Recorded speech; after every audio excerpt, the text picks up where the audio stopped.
מסמנת לבחור שלה. בסרט החדש רואה את החיים, משקפיים על חצי פנים.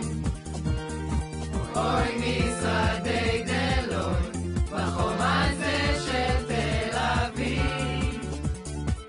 נועה מתרגשת, הבחור מולה הוא די מדליק. תוך שנייה התחילה להצחיק עם המשפט המחודד. זה היה צפוי מראש, שכבר ידענו מה ללבוש לחתונה של הבחור עם ההומור התימוני. היה רווק אבל עכשיו הוא רציני, בחור כזה הוא עלה בדמיוני. ועכשיו הוא בשבילי למשפחה, הוויכוחים הם סוג של אהבה.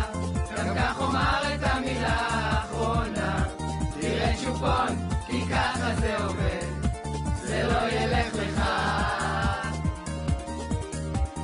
נועה מתלבשת, שוב יוצאים לפאב בצפון העיר, לצעוד עפים, ועוד שנייה הוא כבר אצלי איברים שלופים. אוי אמא תבשלי, כי המטבח בשיפוצים, וצ'רלול נדבק לי אל היד, קופץ מסביב. כמה שערות על השפה בחום הזה של תל אביב.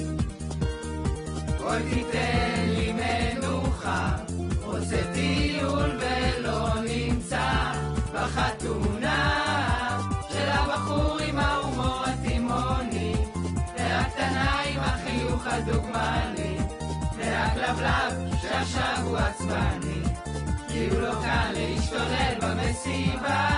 שם בפריז נסעת לעבודה, רצית קצת חופש וקיבלת שם הצעה.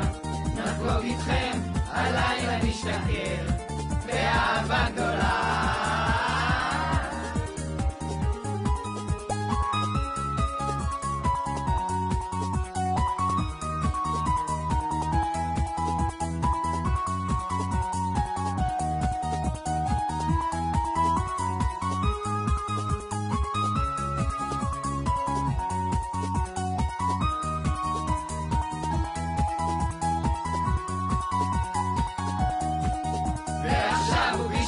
המשפחה, הוויכוחים הם סוג של אהבה.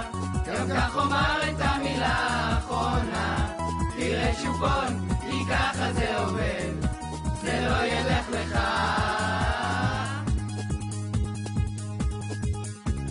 בלונדה תל אביבית בחופה עם הבחור שלה,